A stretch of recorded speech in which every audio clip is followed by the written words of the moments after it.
For 1,000 years, if you crossed the greatest desert on earth and lived, this was the first city you saw. Picture the journey. You have come up from the south, from the far side of the Sahara, 60 days, 90 days, on a camel, across an ocean of sand that kills the unprepared without mercy. You have carried gold and salt and ivory and human beings sold into slavery, north across nothing, guided by stars and the memory of wells. And then the dunes give way, and the land rises, and ahead of you, against the snow-capped wall of a great mountain range, you see it. A city the color of blood and clay, ringed by walls of red earth, date palms shimmering in the heat. Marrakesh, the end of the desert, the beginning of the world again. And if you were going the other way, a merchant, a pilgrim, a soldier heading south, this was the last city, final place of gardens and running water and law before you rode out into the sand and the unknown.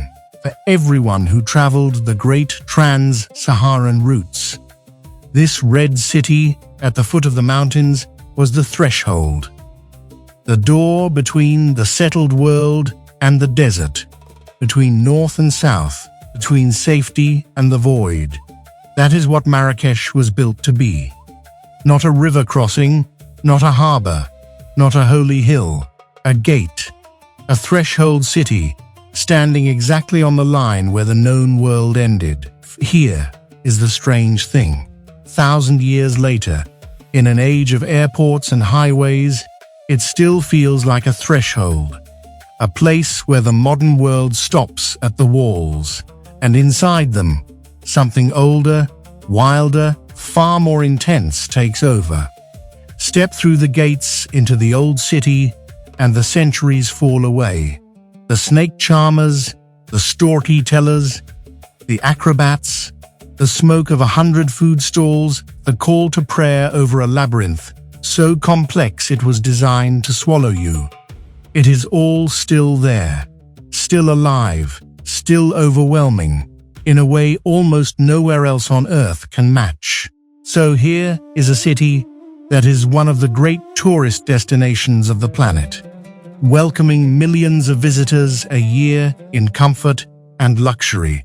And here, in the same breath, is a living medieval city, a desert threshold, as intense and disorienting and ancient as it was 1,000 years ago. Both of those things are true at the same time. Neither one is an exaggeration. The question this city asks is this: what happens to a place whose entire reason for existing, to be the gateway to a desert crossing, vanished a century ago, when the caravans stopped? How does a threshold survive when there is no longer anything on the other side of it?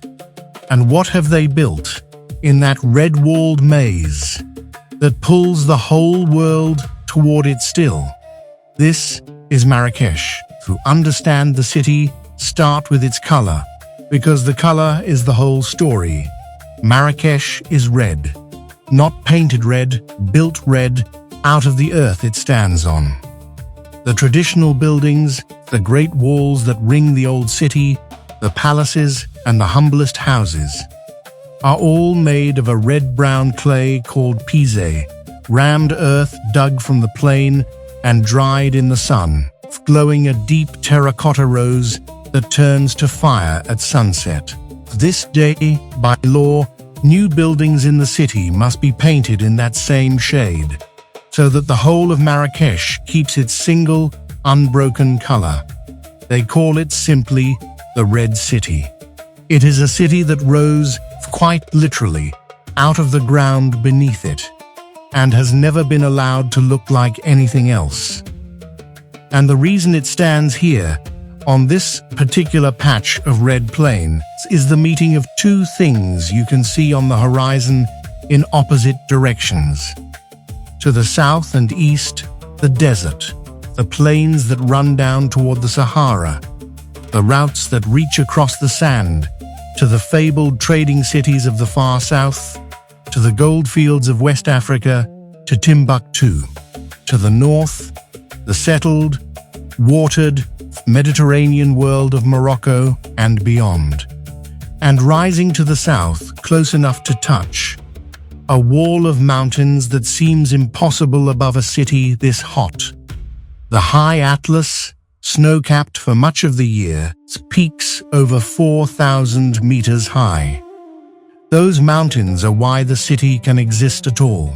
The snow that falls on the Atlas melts and flows down toward the plain, and the founders of Marrakesh built an extraordinary system to capture it. Underground channels called Qattara tunneled for miles beneath the desert to carry mountain water to the city without losing it to the sun, feeding vast gardens and palm groves in a place that should, by rights, be barren. Snowmelt from the peaks, running under the sand, to make a garden city at the edge of the Sahara. Hold on to that image of hidden water, because the gardens it made are one of the wonders of this place. City was founded around the year 1070 by a movement that came, fittingly, out of the desert itself. They were the Almoravids, a dynasty of Berber warriors and religious reformers who swept up from the fringes of the Sahara, austere men of the veil and the sword, and who chose this spot on the plain, at the crossroads of the caravan routes, to build their capital. From here, this desert dynasty went on to conquer an empire that stretched across all of Morocco and up into Spain, because in those centuries, much of Spain, what the Arabs called Al-Andalus, was part of this world, the world of Islamic North Africa. Marrakesh became the capital of a realm that spanned 2 continents and the narrow sea between them, ruling from the edge of the Sahara to the great cities of Andalusia. The name of the whole country, Morocco, comes, through European tongues, from the name of this one city. Marrakesh was so important that it gave its name to the entire nation around it. And the Almoravids and the fierce dynasty that overthrew them, and the sultans who came after, all of them poured the wealth of that empire, and the gold flooding up from the south along those caravan routes, into making Marrakesh magnificent. This was the pattern for centuries. A hard new power would ride in from the mountains or the desert, take the Red City, and then spend a fortune adorning it, each dynasty trying to outshine the last. They built the great mosque, whose minaret, the Kutubia, still towers over the city, a masterpiece of proportion nearly 900 years old. Its clean sandstone form so perfect, it became the model for towers from Seville in Spain to Rabat on the Atlantic coast. They built palaces and madrasas where scholars studied, and hundreds of fountains, and mile upon mile of those red walls, pierced by monumental gates whose names are still spoken today. And they built the gardens. Remember the hidden water. Just outside the walls, the sultans laid out an immense grove, the Menara, with a great still reflecting pool at its heart, fed by the mountain snowmelt, mirroring the snow peaks of the Atlas behind it. Cold water and snow and shade conjured out of the desert a vision of paradise in a land of dust, because that is what a garden means here. In the Islamic world, born in dry and thirsty lands, the garden, enclosed, watered, green, shaded, murmuring with running water. It's not a luxury, but the very image of heaven itself, the reward promised to the faithful. And Marrakesh, standing at the edge of one of the harshest places on earth, made gardens its glory, and grew them out of snow that fell on peaks you could see from the palace roof. But the true heart of Marrakesh is not a mosque or a palace or a garden. It is a great open square, and it is unlike anywhere else on the planet. Its name is Jemaa el-Fna, and it sits at the center of the old city, and for around 1,000 years, it has been the beating heart of Marrakesh, the place where the desert caravans once ended, where goods were traded, where justice, in darker times, was carried out. And every single day, as the sun goes down, it transforms into the greatest open-air spectacle in the world. By day, it is busy but manageable. But as dusk falls, the square fills. Storytellers arrive and gather crowds around them, reciting ancient tales in Arabic and Berber, keeping alive an oral tradition thousands of years old, a living link to a time before books, when history and myth were carried entirely in the human voice. Snake charmers play their pipes to swaying cobras. Musicians and dancers from the far south, descendants of enslaved West Africans, found out the hypnotic Nawa rhythms. Acrobats tumble. Healers sell herbs and potions and dried chameleons. Water sellers in bright costumes ring their bells. And then, as full night comes, dozens upon dozens of food stalls erupt into the square, filling the air with smoke and the smell of grilling meat and spices, feeding thousands under the stars, in the shadow of the Kutubia minaret. It is so extraordinary, this nightly resurrection of a medieval marketplace, that the United Nations named the cultural space of Jemaa el-Fna one of the first masterpieces of the oral and intangible heritage of humanity. A recognition invented, in part, precisely to protect places like this, where culture lives not in stone but in performance, in voice, in the gathering of a crowd at dusk. It is one thing to preserve a building. It is much harder to preserve a storyteller, to keep alive a tradition that exists only in the moment it is performed, and dies with the last person who knows it. Marrakesh has kept both, and there is a darkness folded into the square's very name, the way there so often is in this city of hidden things. Jemaa el-Fna is usually translated as something like the Assembly of the Dead or the Mosque of Annihilation. In its long history, this beautiful square was also at times a place of public execution where the heads of rebels and criminals displayed as a warning. The place where the whole city now gathers to eat and laugh and listen to stories under the stars was once the place it gathered to watch men die. Beauty and terror, celebration and death, the paradise garden, and the executioner's block. In Marrakesh, as we keep seeing, they are never as far apart as they look, and they are often standing on exactly the same ground. And wrapped around that square is the Medina, the old walled city, which is itself a kind of masterpiece and a trap. The Medina of Marrakesh is a labyrinth. Thousands of narrow alleys, the souks, twist and fork and dead end, and double back in a tangle with almost no logic a stranger can follow. And this was not an accident. The maze was defensive, a city designed so that an invading army breaking through the walls would be instantly lost, funneled into killing grounds, unable to move in force. But it was also social and practical. The tight lanes give shade in ferocious heat, and they organize the city by trade, so that you pass, quarter by quarter, from the dyers with their skeins of wool hung dripping in colors overhead, to the coppersmiths hammering, to the leather workers, to the spice merchants with their pyramids of ochre and red and gold. To walk the souks of Marrakesh is to be pleasantly, thoroughly lost, and that is the point. The maze assaults every sense at once. the hammering of the coppersmiths, the reek and richness of the tanneries, where hides are still cured in stone pits of pigeon dung and lime as they were 1,000 years ago, the blaze of spices, dyes, the press of the crowd, the sudden shaft of light through a slatted roof, the donkey and the motorbike forcing you against the wall.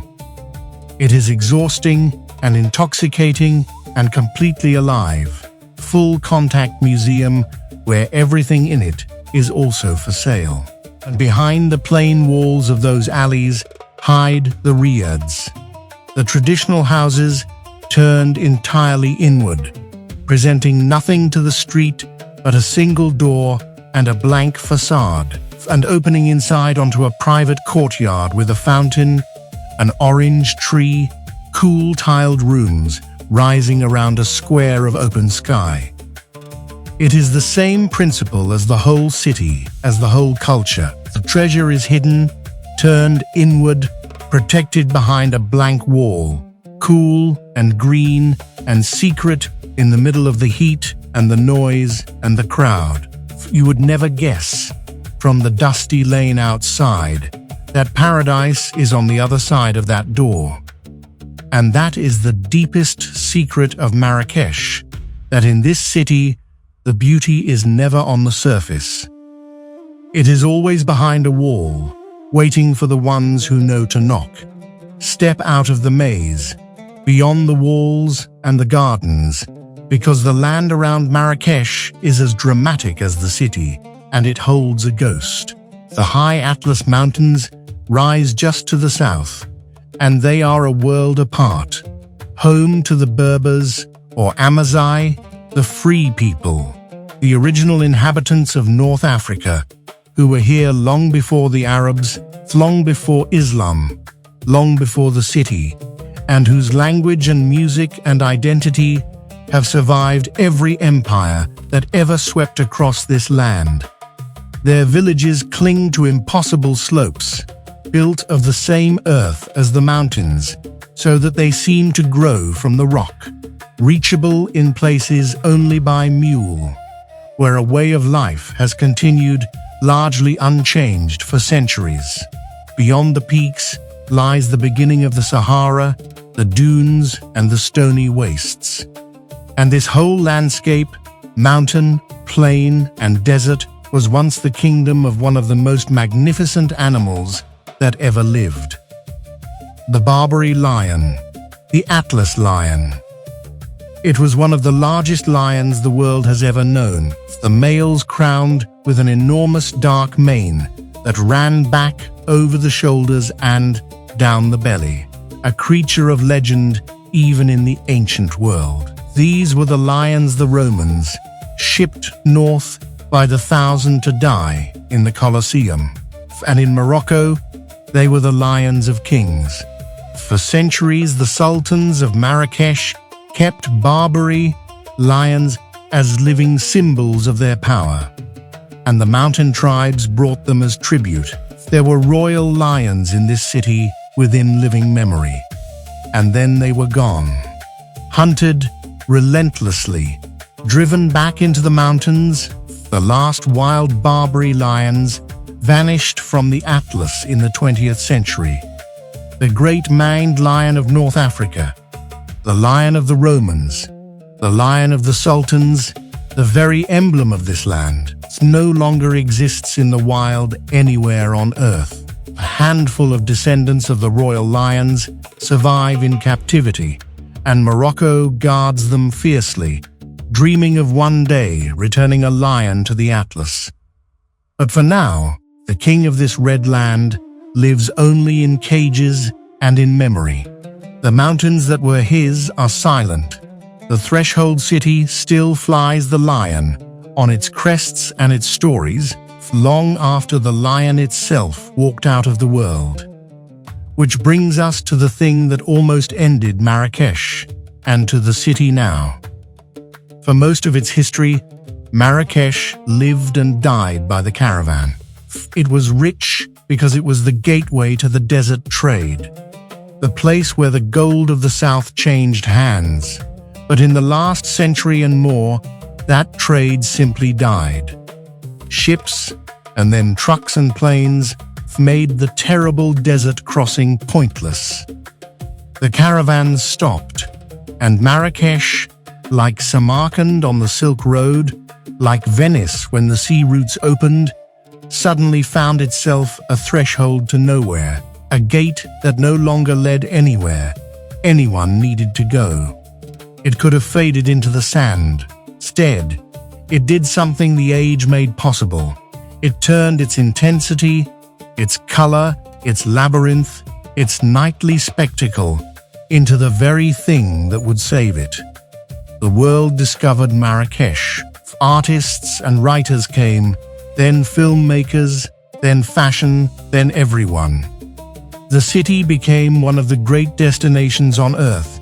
Its riads turned into boutique hotels, square, photographed 1 million times a day. Morocco now draws more than 17 million visitors a year, and Marrakesh is its jewel. The threshold to the desert became a threshold of a different kind. The place where the modern world comes to step, for a few days, into somewhere that feels utterly outside it. But the old dangers of this land have not gone away. In September of 2023, deep in the high Atlas, just south of the city, the earth moved, the most powerful earthquake to strike Morocco in over a century. In the mountain villages, whole communities of mud brick homes collapsed, and nearly 3,000 people died, most of them in the isolated valleys reachable only by mule. Marrakesh itself was shaken hard. Parts of the ancient red walls cracked and crumbled. The minaret of the Koutoubia was fenced off.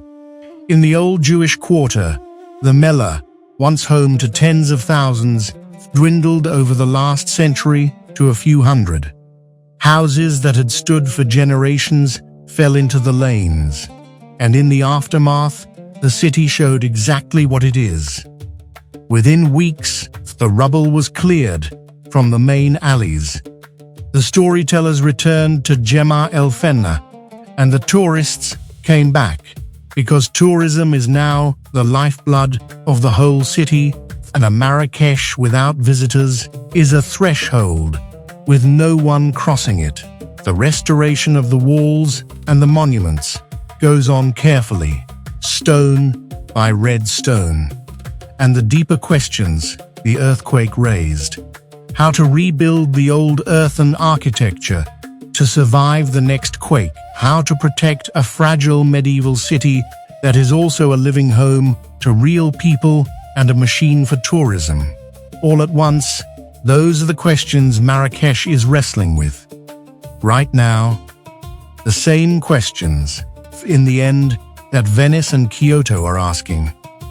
How does an ancient, beautiful, overwhelmed city stay itself, and stay alive, and stay standing, all at the same time? So climb to a rooftop in the old city at dusk, above the maze, and watch the day end over the red city. The whole city glows, the red walls and towers, turning the color of embers in the low sun, exactly as they have for 1,000 years. Beyond the rooftops, the Koutoubia minaret stands against the sky, and behind it all, impossibly, the snow on the peaks of the high Atlas catches the last pink light, snow whose meltwater, running secret beneath the desert, made this whole green and red city possible in a place that should be only dust. Below you, the square is beginning to fill. The first drums are starting. The smoke of the food stalls is rising. A storyteller is gathering his crowd to tell, as his ancestors told, tale older than the city walls. None of it is decided. The next earthquake may come, and the earthen city will face it as it has faced them before. The tourists who now keep Marrakesh alive may overwhelm the very thing they come for, until the Medina is more show than home. Or the city may find the balance, as it has found so many others between the world outside the walls and the older world within.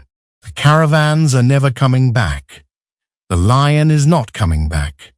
But the threshold endures, and the crowd still gathers at dusk, and the storyteller still lifts his voice. What endures for now is what was always here. The red earth, dug from the ground and raised into walls. The hidden water from the mountains, making gardens out of the desert. The great square that resurrects a medieval world every single evening. The maze that swallows you, and the cool green courtyards hidden behind its blank walls. The snow on the Atlas and the memory of the lion. And a red city standing exactly where the known world once ended and the great desert began. Take a breath, stay a while. The drums will start in the square at dusk, whether you are there to hear them or not. This has been Where on Earth. Thank you for watching, and until the next journey.